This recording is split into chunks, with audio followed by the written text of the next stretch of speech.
The war had hardened him, and all he wanted to do was live in peace on his land.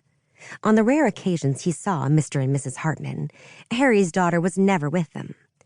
Now, over a dozen years since the day he'd seen Jacqueline cry, she was the belle of the ball.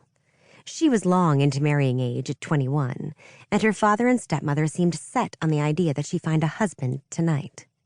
Cody pushed memories aside as he slowed his mount into the heavy traffic of a dozen wagons. Dallas wasn't much of a town, but bigger than most this far north of the Rio.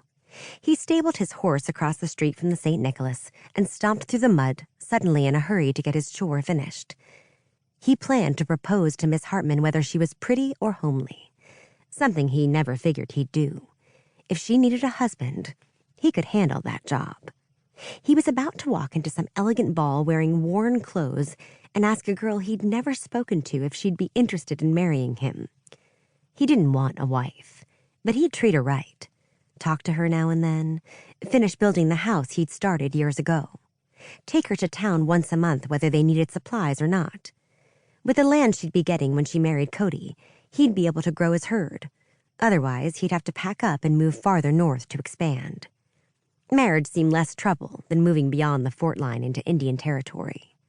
But he'd never tell her he loved her. He'd given up being that kind of fool years ago. She'd have to agree to that term. Cody had a feeling she was used to no one caring about her.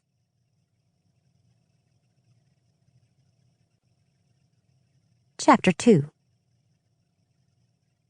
Nathanial Ward lowered his bowler and tried to ignore the three mismatched passengers across from him on the stage heading toward a settlement known as Dallas. First was a plump little woman who never stopped talking to her barrel-chested husband, a farmer, who didn't bother listening to his wife. He was trying to sleep while their son, about 6, refused to settle in one spot. On every stop of the dusty 2-day journey, people had gotten on or off, but they all had the same look of disgust when they glanced at Nate.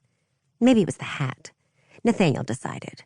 Most of these Texans wore wide-brimmed, high-crowned hats, or wide sombreros with a Mexican flair.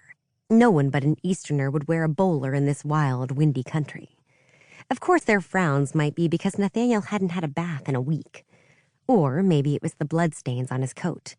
He thought of telling them that it wasn't his blood, but somehow he doubted that would offer much comfort. And then there was the fact that he was handcuffed to the rawhide mean lawman. Marshal Cash Caliber might think of himself as Texas's best, seeing he was a lawyer, a marshal, and mentioned to every passing voter that he'd be running for governor the next election. But all Nate saw was 6 feet of nasty wrapped in self-righteous lectures and seasoned with bullshit. Nate had been watching him for days, studying him carefully. He had expensive boots with his initials sewn into the leather, and a valise branded in the same style. Cash was about Nate's build, but the blowhard carried himself full-sized, reminding Nate of a toad puffed up to fight. If no one in the coach acted like they were listening to him, the man would talk louder as if giving a speech to a whole hall of people. He had enough stories to have lived a dozen lifetimes. A few, he claimed, were personal experiences, but Nate had read them in dime novels. To stay awake, the marshal sometimes ran down all the rules of law. He'd say, "I know enough law to pass the bar in every state, but I don't want to dumb myself down to a solicitor's level. I'll run this state in 5 years." If no other passenger commented, Cash talked about his parents' ranch down near Austin, or about the rich girl he was going to meet in Dallas as soon as he turned over this outlaw. "I've never met her, but she's a true Texas princess. Her folks were part of the old 300, the first settlers Stephen F. Austin brought out in 1925. All I got to do before I claim her is see this bad guy hang first.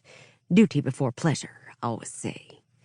He'd elbow Nate every time he repeated his goals, and Nate would play his part by growling. "Captured him all by myself, even though my duties are usually called for at the Capitol. But it was my obligation to keep the great state of Texas safe from outlaws and killers." Nate thought of adding that the capture wasn't very hard.